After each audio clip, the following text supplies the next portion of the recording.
네, 호르무즈에서 요새 이란하고 미국이 좀 투닥거리고 있죠. 그걸 두고 이제 언론 보도들을 보면 호르무즈를 초토화시켰다, 완전히 쓸어버렸다, 뭐 이런 식의 그 자극적인 그 관점을 이야기를 해요. 뭐 이런 식이면 호르무즈 인근 땅덩어리가 몽땅 분쇄될 판입니다.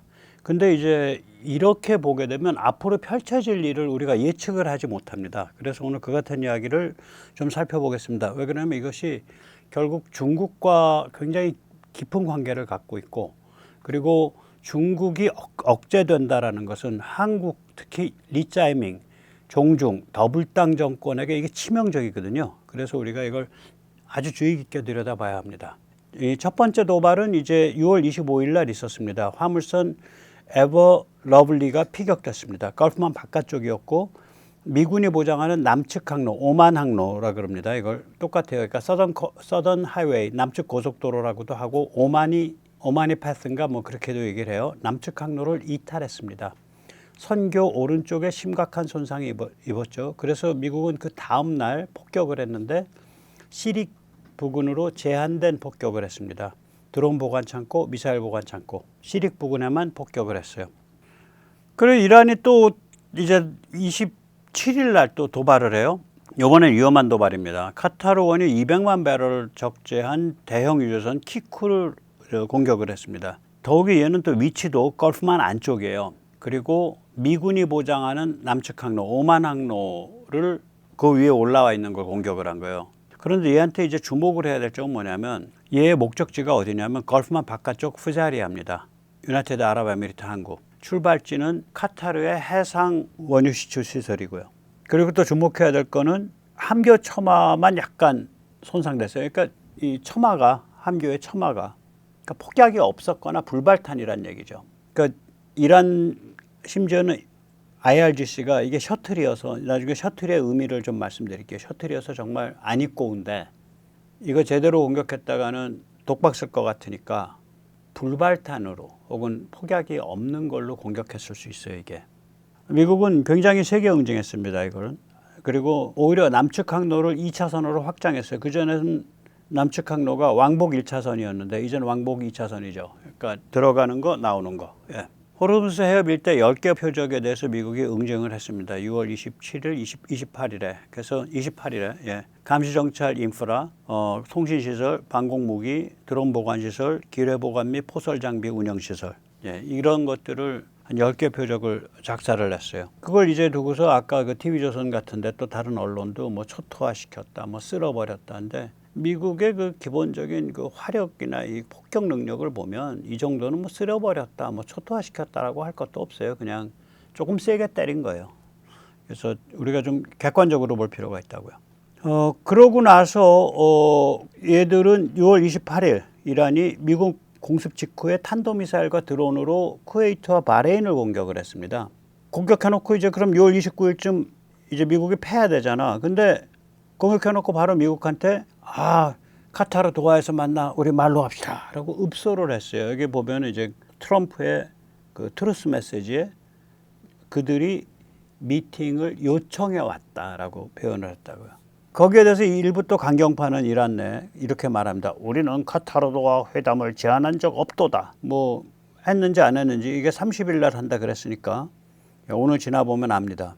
만약에 카타르에 이란이 얼굴을 안 비친다, 혹은 카타르에 얼굴은 비쳤는데 헛소리를 한다, 그러면은 상당 수준의 응징이 또 따를 겁니다. 이 트럼프 전략은 셋으로 이렇게 요약이 돼요. 우리가 이제 대량 보복 응징, 아까 이제 TV조선 거 같은 거 보면 대량 보복 응징인 것처럼 보이잖아요. 근데 그게 아닙니다. 절제된 보복 응징이에요. 선별적 타겟에 대한 단기 폭격이고 저강도라고요. 이 정도면. 트럼프 전략은 기본적으로는 투트랙 지구전입니다. 한편으로는 협상하고, 한편으로 이란이 깝죽거릴 때마다 저강도로 지어패고, 그러면서 밑장을 빼요. 밑장 빼기는 뭐냐? 호르무즈 자유항행을 위한 오만 항로, 남측 항로를 계속 강화하고 있다고요. 지금은 이제 차선이 2개가 생겼죠. 그전엔 차선이 하나였는데. 그 다음 또 깎아내기를 한다고요. 이란의 호르무즈 봉쇄 능력을 줄여나간다고요. 호르무즈 일대에 있는 이란의 뭐 감시정찰 시설, 이란의 드론 발사 시설, 드론 보관 창고, 이란의 미사일 발사 시설, 미사일 보관 창고, 이란의 고속정 발진 기지, 뭐 이런 것들을 계속 이제 패면서 동시에 수중에다가 드론 깔고 수중에 센서만 깔고 있다고요. 그러니까 투트랙 한편으로 협상하면서 한편으로는 저강도 응징하고 그다음 밑장 빼기, 그러니까 오만 항로 계속 강화하고 그다음 깎아내기, 이란의 호르무즈에 관한 군사력을 계속 이제 그 깎아서 감소시키고 이러한 전략을 써가고 있는 거예요. 그러니까 한순간에 뭐 패갖고 초토화시킨다 이런 거 아니에요. 예, 그런 거 아닙니다. 예, 여기서 잠시 세뇌 탈출 좀 말씀 좀 드리겠습니다. 예, 좋아요, 알림, 구독은 머스트입니다. 그리고 여유가 좀 되시면 회원가입 많이 해주시고요. 또 여유가 되시면 자율구독료 많이 많이 부탁드립니다. 그래서 이게 제가 며칠 전에 말씀드렸는데 이 무한 뺑뺑이라고요. 이걸 두고 이제 그 밑에 어떤 그 시청자님께서 7종 7금이군요 그렇게 쓰셨더라고요. 예, 맞습니다. 제가 얼핏 생각이 났어요. 감사합니다. 예. 그 제갈량이 그 남월인가 어디 지금 베트남 쪽을 정벌했을 때 현지 왕이 이제 대들면 싸워서 이제 항복을 받고 풀어놔주면 또 대들면 또 싸워서 항복받고 풀어놔주고 그래서 7번을 풀어놔준 끝에 드디어는 6번인가 풀어놔준가 뭐 드디어는 항복했다는 거 아니에요? 마음속 깊이서부터 그런 거예요. 이게 뭐냐면 투트랙 밑장 빼기 깎아내기 이걸 계속해서 하면 이란은 호르무즈 장악력을 상실한 거거든요. 그럼 호르무즈 장악력을 상실했다. 그래서 호르무즈에 대해서 뭐 특별히 봉쇄할 힘도 없고 서로 뭐 미약한 힘으로 미약하게 봉쇄해봐야 계속해서 그 오만 항로를 통해서 계속 빠져나간다. 원유나 이런 가스가. 그럼 이란은 레버리지가 없는 거예요. 레버리지가 떨어질수록 쥐어 패죠. 쥐어 터진다고요. 그러니까 이렇게 레버리지가 없어지면 영어로 irrelevant 하다 그러죠. 그러니까 뭐 이란이 무슨 생각하고 무슨 야심과 의지를 갖던 상관없어. 세상 돌아가는데. 그 상태로 이제 격화돼 가는 거예요. 우리가 마치 굉장히 그 어떤 부가 많은 그런 기업가 집단도 연속해서 한 3번쯤 부도, 4번쯤 부도 나면 거의 알거지 되거든요. 이란이 그런 거예요. 한 사이클씩 돌 때마다 힘이 빠지는 거예요, 저게. 그러니까 협상파와 강경파가 동거 상태에서 협상파 내세워서 협상시키는 척 하면서 강경파는 딴 생각하고 있다가 어느 순간에 강경파가 에이 못 참아하고 칼 뽑고 지랄 난리 부르스 치면서 발작을 하면 쥐어 터지고 그럼 또 안 죽어야 되니까 또 협상파 내세우고 이렇게 돌아요. 한 사이클씩 돌 때마다 힘이 깎여 나가는 거예요. 아까 말씀드린 밑장 빼기 깎아내기에 당해서. 그럼 어느 순간에 가면은 결국은 협상파가 권력을 완전히 장악하는 상황이 올 수도 있죠. 이란이 과도한 발작을 안 일으키면 이 사이클 안에 넣고서 계속 돌리는 거예요. 과도한 발작 안 일으키면. 예. 지금 이란은 어떤 상태냐면 배가 아파 죽겠어요. 아니 왜 내 기름은 왜 안 팔려 이거예요. 현재 이란이 1억 5천만 배럴을 끌어안고 있습니다. 근데 판매 출하가 극히 저조해요. 지금 하루에 뭐 한 200~300만 배럴, 200만 배럴 팔기도 어려워. 이게 왜 그러냐면 중국이 아닌 다른 큰 손은 한국, 일본, 인도인데 60일 한정판인데 이거 뭐 협상하고 말고도 없다고. 그 다음에 뭔 일 벌어질지 어떻게 알아? 또 중간에 어떻게 깨질지 알아? 그거 안 해요. 큰 손들이. 그럼 중국은 뭐냐? 중국은 둘이 다른 게임이거든. 하나는 거대 정유사들, 지노팩, 그 페트로크 차이나 이런 것들이요. 이 거대 정유사들은 이란 상대를 그전도 별로 안 해왔고 이미 여기는 러시아, 브라질, 서아프리카 라인으로 쫙 정리가 돼 있어요. 그리고 더 강화됐고 그동안 전쟁 중에. 그럼 나머지가 이제 그동안 이란을 많이 다뤄온 티폿들이거든요. 얘들은 중국이 지금 내수가 위축이 돼 있어가지고 얘들이 가동률이 급저하돼 있어요. 그러니까 얘들 입장에선 지금 당장 이란이 좀 싸게 준다 그러더라도 60일 한정에 욕심내서 덜컥해서 덤벼들 정도로 비즈니스가 활발한 상태가 아니에요. 그 다음에 세 번째 이란 측 입장에서는 얘들은 결제 수단이 위안화거든요. 그런데 이란은 지금 위안뿐만이 아니라 여러 가지 다른 것도 필요하니까 이란에서도 이 그 결제 수단에 대해서 불만이 있다고요. 그래서 결론적으로는 뭐냐면 판매 출하가 극히 저조해. 뭐 언론에서는 트럼프 독박 썼다 풀어놔주니까 이란이 엄청나게 팔고 있다. 못 팔고 있어요. 못 팔고 있다고 다 나와요 요새 언론 보도.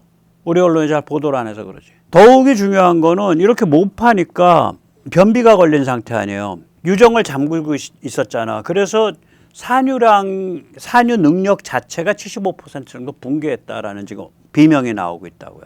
큰일 나 있어요 지금 상황이. 게다가 이제 호르무즈에서 원유선들이 튀어나왔잖아.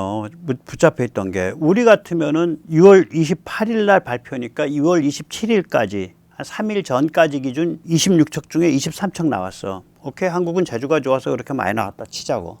그러나 6월 30일 현재 그럼 전 세계적으로 얼마나 나왔을까? 제가 보기엔 4분의 3 이상 벗어났다고 봐. 이건 누구도 장담해서 보도를 못 하더라고요. 워낙 상황이 난잡하고 들락날락거리고 하니까 이걸 못 하더라고요. 근데 한국만 한국은 거의 100% 나왔을 텐데 이제 한국이 90% 이상이죠. 26 중에 23이니까.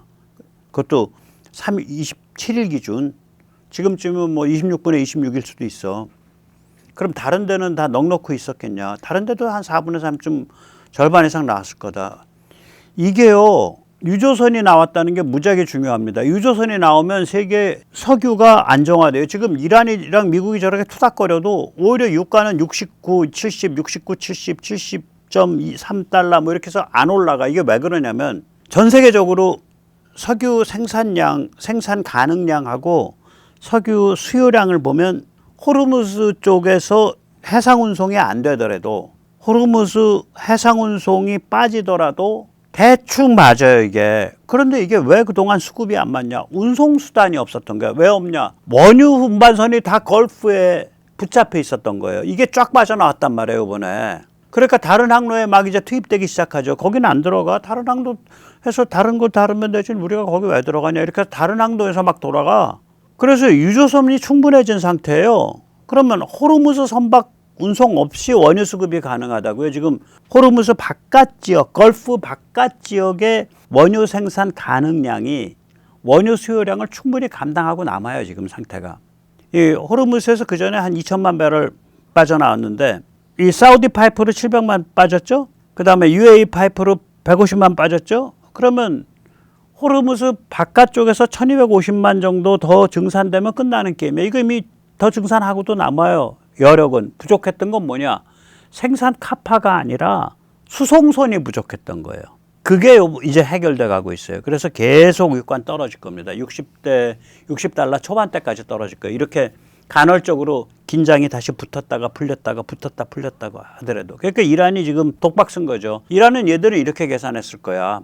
미국이랑 이렇게 MOU 치면 자기들 원유는 엄청 많이 팔게 되고 못 팔고 있죠. 그다음에 호르무즈에 대한 그런 그 의존도가 다시 올라갈 것이다. 근데 호르무즈 의존도가 올라가기는 거기서 나온 원유 그 수송선들이 전부 다른 지역에 지금 배정되고 있는데 그래서 그러더라도 호르무즈는 지금 한 20척 정도 유조선 화물선 더해서 그게 들어가고 20척 정도 나오는 상태예요. 아까 그 오만 항로 따라서. 그러니까 미치고 환장하지. 거기다가 이제 또 다른 것도 있습니다.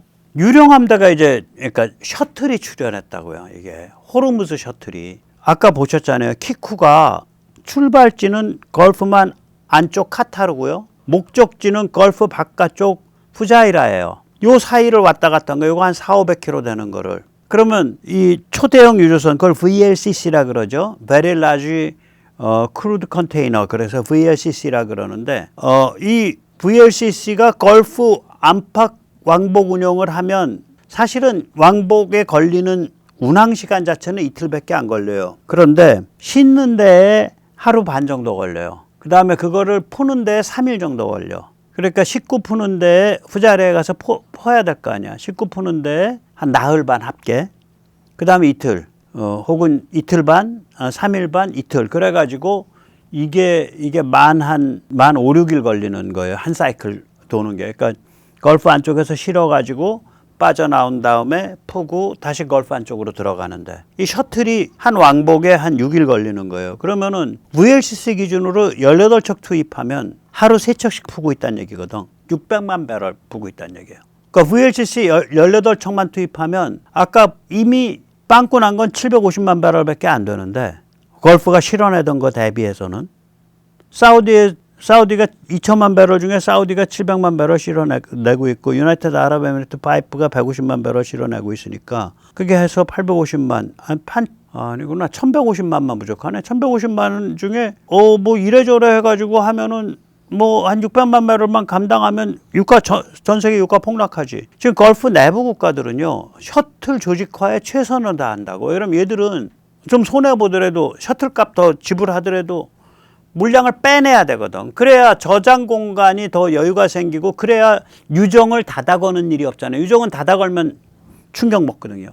그러니까 유나이티드 아랍에미리트, 카타르, 바레인, 이라크는 쿠웨이트는 길을 쓰고 야 우리가 너희 배 깨지면 우리가 이제 보상해 줄게 해서 각서 쓰고 이걸 이제 셔틀을 조직하죠. 이 너덟 개 나라는. 그러니까 쿠웨이트, 바레인, 카타르, 유나이티드 아랍에미리트. 이라크 5개 국가가. 뭐 비싸질 않잖아. 아주 비싼 배가 아니잖아요. LNG랑은 또 다르잖아요. LNG는 좀 게임이 달라요. LNG는 저건 타격이 있습니다. 예, LNG는. 왜냐면 카타르가 전 세계 LNG 한 20%쯤 출하할 텐데 카타르가 이번에 좀 많이 손해를 많이 파괴돼서 그거 한 1, 2년 걸려요. 수복하는데 전 세계 LNG 공급량이 한 3, 4% 정도가 지금 깨져 있어요. 그리고 LNG는 그렇게 빠른 시간 안에 그 출하량이 뭐 다른 지역에서 늘거나 이러기가 좀 곤란하죠. 왜냐면 액화 처리를 해야 되니까. 다행히 한국은 LNG 의존율이 중동 카타르 의존율이 비교적 낮은 편이에요. 일본이 높아요. 한국엔 20, 30% 되고요. 일본이 70%쯤 돼요, 그게. 네. 자, 그래서 결국 보세요. 셔틀도 돼. 뭐 아까 말한 무슨 밑장 빼기, 깎아내기, 투트랙에도 당해. 그다음에 이란은 자기 거 팔지도 못해. 뭐 아주 좀 처량합니다. 그래서 호르무즈가 이란의 입장에서 무기였다가 한 글자가 바뀌어요. 무덤으로. 무기에서 무덤이 됐어요.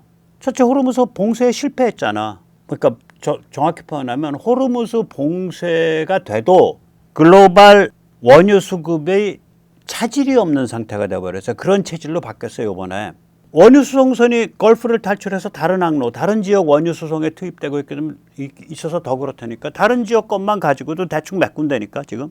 두 번째, 호르무즈 봉쇄 실패 두 번째 뭐냐면 이 걸프 국가들이 한 지금 셔틀까지 투입되면 거의 1,700만 배럴 이상 뽑아내요. 지금 이미 바깥으로 사우디 파이프, 후자리아 파이프, 오만 항로 때문에 1,000만 배럴 이상 나오고 있는데 거기에 오만 항로를 이용한 셔틀까지 더 합쳐지면은 이건 뭐 그냥 다 빠져나와요. 1,700만 배럴. 두 번째 실패한 거예요. 세 번째는 뭐냐면 호르무즈를 가지고 인질로 쓰려면 이란 쪽 사이드에 감시 정찰이 있어야죠. 드론 있어야죠. 미사일 있어야죠. 고속정 있어야죠. 기뢰 있어야죠. 지금 남아있는 기뢰 보니까 60개밖에 안 남아있다는 거예요. 그것도 이란 쪽으로 오히려. 남은 거 60개 정도로밖에 추정이 안 돼요. 지금 기뢰가. 그동안 걷어냈든지 음으로 양으로 둘 다겠죠. 그리고 이란이 생각보다 많이 못 갈았든지. 이 이란의 이러한 군사력이 호르무즈에 관한 군사력이 힘이 깎여 나가고 있다고요. 무력화되고 있다고요.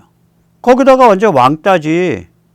남들 다 장사 못하게 다 거기서 똥 싸면서 주저앉아서 개긴 거 아니야. 그러니까 고객 사이드에서도 왕따. 60일 윈도우 열려도 아무도 안 사. 그 다음에 걸프 국가들 사이에서도 왕따. 저것 때문에 나 얼마나 손해보고 있냐. 이를 박박 갈죠. 그러니까 머리 긁으면서 왜 나만 기름 못 팔고 있냐? 미국이 팔라고 봉쇄 해제했는데 나는 여전히 못 파네. 이런 상태가 돼버린 거예요. 호르무즈가 이란의 그러니까 자산이 아니라 불량 자산이 돼버린 거예요. 네, 그런 상태입니다. 자, 그래서 우리가 이란 해방 이후의 세계에 대해서 머리를 좀 많이 이제는 브레인스토밍을 해야 됩니다. 이게 글로벌 군사지정학 변화에서요. 거의 9.11보다 더 큰 변화예요. 이거. 9.11 때문에 이라크전 터지고 막 아프간 전쟁 터지고 네오콘의 시대가 오고 그래서 10몇 년이 가버렸잖아요. 그거보다 훨씬 좋은 의미에서 그러나 그거보다 훨씬 더 큰 변화입니다. 훨씬 더 근본적인 변화고. 중동 질서가 바로 정돈되죠. 지금 오늘 엊그제 이라크에서 대대적 숙청 지금 진행되고 있거든요. 이걸 뭐 이라크 친위 쿠데타라고 이렇게 말하는 분들이 있는데 쿠데타라기보다 숙청이에요. 지금 수상이 군부대 동원해가지고 숙청을 하고 있어요. 이게 왜 군부대를 동원해야 되냐? 친이란 세력이 최강의 무장 조직이에요. 거기가. 그래서 전에 이라크에 무슨 천공 판다고 엘라이즈 넥슨인가가 이게 한화랑 삐걱거리면서 움직였었잖아. 근데 그거 보고 엘라이즈 넥슨 참 기술은 좋은데 엘라이즈 넥슨은요 글로벌 군사지정학 브레인 들여다놔야 돼 당신들. 안 그러면 개망신해. 그거 개망신했지 그때. 한화는 다른 이유 들어서 브레이크가 얼어버렸죠. 협조 안 해. 그건 한화가 잘한 거예요. 한화는 그 마인드가 있으니까. 엘라이즈 넥슨 그거 개무식한 짓이에요. 다른 얘기 할게요. 이번에 개전 초기에 쿠웨이트에서 쏜 거가 미국 F-15 2대 격추했잖아요. 저는 어떻게 생각하냐면 쿠웨이트는 병력 다 고용했었습니다. 뭐 파키스탄 사람들 이런 사람들 고용했었어요. 아니 어떻게 프렌드 앤 포를 구별 못하냐고. 적군 아군기를 구별 못하고 쐈다는 주장인데 아니지. 미군기 너 엿먹어봐라 하고 쏜 거예요. 파키스탄 출신 반미주의자가 그거 방공망 보면서 사우디도 마찬가지예요. 사우디 공항에 앉아 있었던 미군기들 왕창 깨진 적 있죠. 수송기인가 뭐 이런 그 드론인가. 야, 여기 앉아 있어. 좌표 여기야. 여기 쏴. 이렇게 말한 간첩이 있었던 거야. 반미 간첩이. 사우디도 다 외주주거든. 왕족이면 22, 3살이면 장군 되고. 22, 3살의 장군이에요. 사우디. 이게 이라크는 훨씬 더 심해요. 이라크는 거의 이란의 위성국가야. 그래서 이라크에 무기 팔 때 조심해야 돼요. 뭐 수리용 같은 거 파는 거 오케이. FA-50좀 가서 고쳐주는 거 오케이. 그런데 거기에 천궁을 판다. 그 천궁이요. 결국 이스라엘 비행기나 미군 비행기를 쏘게 돼요. 절대 팔면 안 되죠. 그거를 지금 이제 정상화하고 있는 거예요, 이게. 지금 하고 있는 게. 미국에서 뭐라 그랬냐면, 야, 너희 그 무장 세력 정리하지 않으면, 이라크가 지금 새 수상이 새로 들어왔거든요. 너희 신정부랑 미국 사이에 유의미한 파트너십 힘들어. 가만히 보니까 세상 바뀌고 있거든. 그러니까 그냥 불도저로 밀어버리고 있는 거예요. 레바논도 마찬가지죠. 레바논은요, 헤즈볼라가 정부보다 강해요. 레바논 정부보다. 그러니까 레바논은 헤즈볼라에서 무단 점거되어 있는 국가예요. 무단 점거 상태에 놓인 국가예요. 그러니까 레바논이 주권 회복을 하죠. 그러니까 레바논 대표가 불이 나게 미국 와서 미 국무부 건물 안에서 이스라엘 사람들이랑 만나가지고 맨날 협의하고 있잖아. 그래서 이래요. 중동 질서가 딱 이제 정돈된다고. 근데 정말 중요한 변화는 뭐냐면 미국의 에너지 지배력이 이제 급강화되는 거죠. 이제 중동에 대한 에너지 지배력이 이제 형성되는 거니까. 이거는 중국의 숨통과 급소를 장악하는 일이죠. 참고로 미국의 5대 지배력은 뭐냐? 제가 마페트라 그러죠. M 군사, A AI, F 금융, E 에너지, T 테크놀로지. 이 5개 영역에 있어서 미국의 5대 지배력이 지금 계속 강화되고 있는 상태죠. 예, 자 그래서 이제 우리한테 어떤 영향이 되냐? 중국 침몰이 삼각파도입니다. 첫째 이제 제가 침몰이라 그럴 때는요. 아, 그럼 중국이 분열됩니다. 예, 중국이 여러 나라로 갈라지니까 우리 참 좋겠군요. 아, 공산당이 이제 문 닫습니다. 대단히 죄송한 말씀인데요. 그게 바로 중국의 저주예요. 중국은 분열될 힘도 없고 공산당이 문 닫을 만한 대안도 없어요. 그냥 저 상태에서 주저앉아서 계속 그 구덩이 속으로 떨어지는 거예요. 무한하게. 출산율 계속 줄으면서. 중국 두고 보세요. 저거 출산율 0.5 이하로 떨어집니다. 이게 왜 그러냐면요. 중국은 원래부터 거짓에 의한 황제 지배 아니에요. 지록위마. 사슴을 가르치고 임금이 말이라 그랬을 때, 아, 예, 폐하, 말 맞습니다. 이래야지 살지. 임금이 저거 사슴인데 하면 죽는다 이거요. 그 정도의 얘기가 나올 정도고, 사람이 숨을 거뒀을 때, 야, 저기 뭐야, 저승에 가서 뇌물서에서 돈을 태우잖아. 그 뇌물쓰라고, 저승에서 뇌물쓰라는 거거든. 원래 좀 그런 데가 있는 데인데, 그래도 워낙 이제 다양하고 나라가 크니까 그래도 건강한 요소도 훨씬 또 많죠. 풍부하고 여유 있고 그런 요소도 있고 그런 게 있었는데, 얘가 한 170년 전, 그러니까 저기 뭐야 170년 됐죠. 이제는 그 태평천국 때부터 그게 기독교 사교 농민 반란인데, 나는 야훼의 둘째 아들이고 예수의 동생이다. 저놈을 끌어내다가 목을 쳐서 뿜어나는 피를 보면 그 피 뿜어지는 방향을 보고 오늘의 전쟁이 어떻게 될 것인지 판단하겠노라. 이런 식으로 세계 최악의 농민 반란, 세계 최악의 사교 농민 반란을 일으켰잖아요. 그때부터 정신머리가 없는 거야. 예를 들어서 제가 말씀드렸네. 대학진 때 거의 5천만에서 6천만 굶어 죽는데, 모택동 때. 인구의 10분의 1 넘죠. 1950년대 말이니까. 식인도 많았고. 그 첫째가 뭐였냐면, 이 당이 그걸 걷어들이려니까 무지막지한 그 곡물을 걷어들이려니까 농산물 산출에 대해서 거짓말시키기 경쟁을 시켜요. 그래서 어떤 도른놈이 이제 우리식으로 하면, 우리는 1헥타에 20톤의 쌀을 뽑았습니다. 이런 거예요. 지금 쌀 아무리 잘 뽑아야 8, 9톤이거든요. 1헥타에. 그래서 결국은 비유하자면 1헥타에 100톤 뽑았던 놈도 나오고 150톤도 나와요. 그럼 또 그걸, 야, 너 돌았냐 하고 야단을 치는 게 아니라 표창을 줘. 표창 줘서 뭐에 써먹냐? 너 많이 뽑았다며 세금 내야지. 너 20톤 뽑았다며 너 8톤만 내라. 거짓을 계속 말하는 상태, 뇌수를 도려내는 상태, 그러니까 인지를 망가뜨리는 거 이런 게 너무 오래 간 거예요. 신용이 없는 거.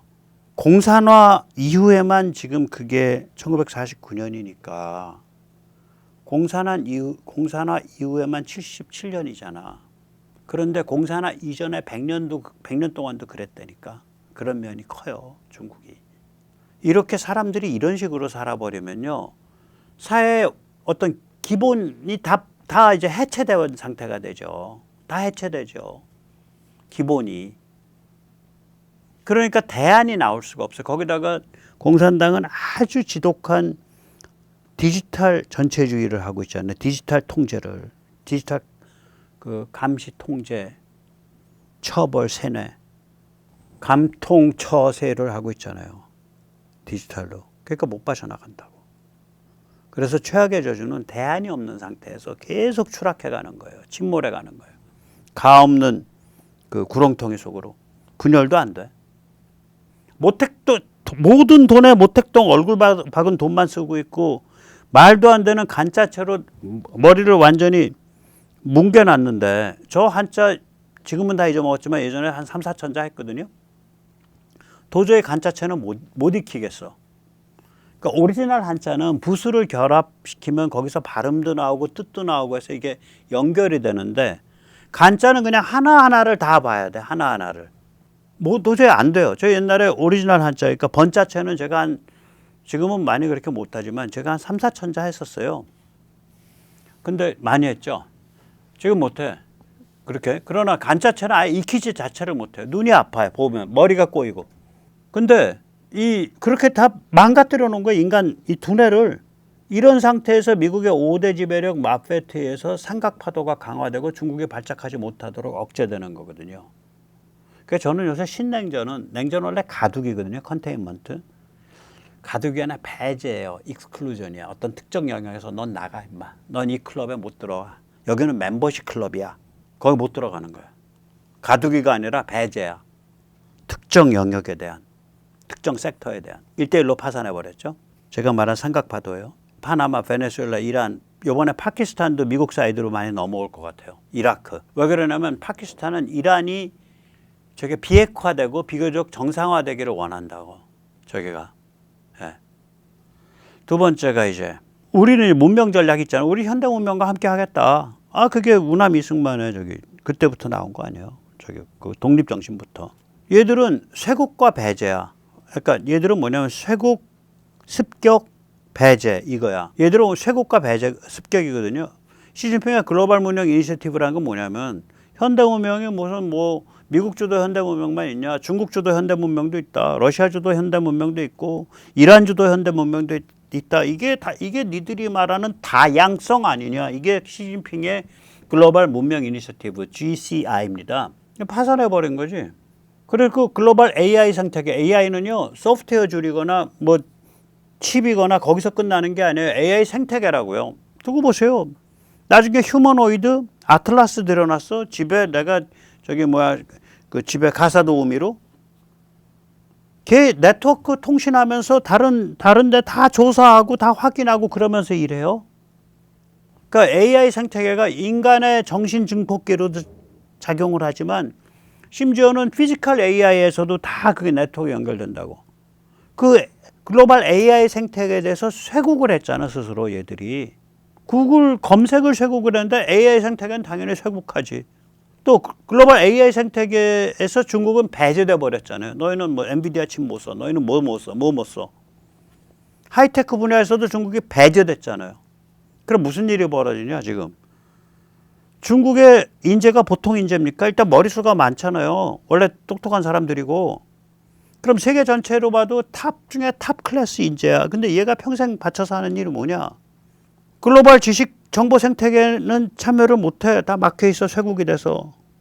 3, 4세대 이전의 기술을 국산 개발하려고 일생을 바치고 있어. 그리고 표창받고. 웃기죠. 지금 중국 매달려서 하고 있는 건 뭐예요? HBM3야. HBM3 다음에 뭐예요? HBM3E입니다. 지금 저기 뭐야 SK가 엄청나게 돈 벌고 있는 거. HBM3E 다음에 뭐 나와 있어요? 지금 삼성이 휩쓸기 시작한 거 HBM4 나왔어요. 그리고 HBM4E가 지금 샘플 저기 그 저기 평가에 들어가 있어. 올해 5월, 6월부터. 그러면 이게 뭐야? 한 단계, 두 단계, 세 단계 아래를 지금 못 해갖고 벌벌벌벌 하고 있는 거예요. 남들이 이미 다 해놓은 걸. 최상의 인재가 세계 최고급의 인재가. 이게 말이 돼요? 파산한 거예요. 마지막으로 뭐냐면 중국이 무역흑자, 재정흑자, 마약으로 국가를 파탄시키고 있다고. 지금 우리 무역흑자 엄청 내고 있죠. 여기에 재정 적자까지 내보세요. 리짜이밍이 중국 꼴 나는 거예요. 중국의 무역흑자, 재정적자 더하면요 GDP의 15%쯤 됩니다. 이게 가장 강력한 통치 수단이고 약탈 수단이에요. 왜냐하면 중국은 무역흑자 나온 달러를 공산당이 다루잖아. 달러를 다루니까 거기서 뜯어먹을 게 얼마나 많어. 약탈 수단이지. 그 다음에 재정적자를 내니까 얼마나 강력한 통치 수단이야.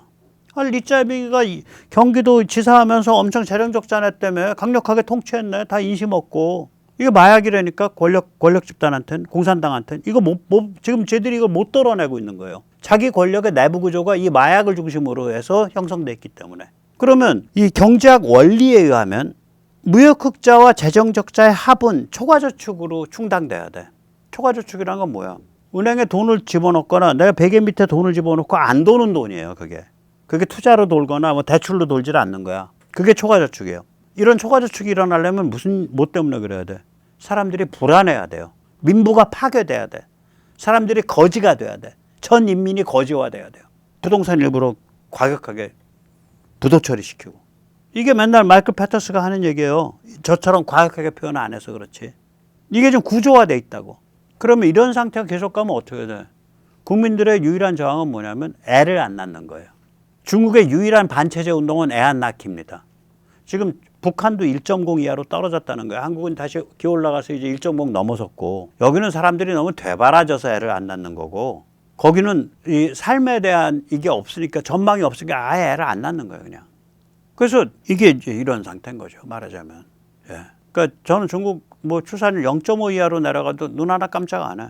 김정은이가 한번 애 낳읍시다 그러고서 어머니들 모아놓고 그 앞에서 울었죠. 2023년인가? 아마 2027년쯤 되면 김정은이가 그 앞에서 그냥 펑펑펑펑 자빠져서 울 겁니다.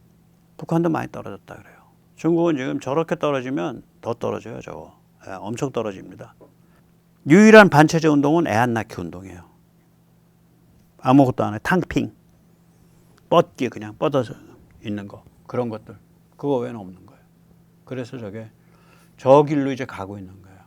예. 그래서 우리가 자 이런 상태에서 국내의 리짜이밍 더블당 종중은 빠져나갈 길이 없어요. 빠져나갈 길이 없다고 이게. 이런 글로벌 그 질서가 크게 요동칠 때 우리가 식민지화됐고요. 크게 요동칠 때 우리가 해방됐고요. 크게 요동칠 때 북한 남침이 일어나서 우리가 격퇴했고요. 그런 급의 지금 요동이에요, 이게. 지금 진행되고 있는 게. 그래서 마음 단디 먹고 우리가 각 자기의 가장 적합한 수단으로 가장 지능적이고 전략적으로 계속 이심전심으로 저항해 나가면 얘들 그냥 넘어갑니다. 오늘 여기까지 모시겠습니다. 감사합니다.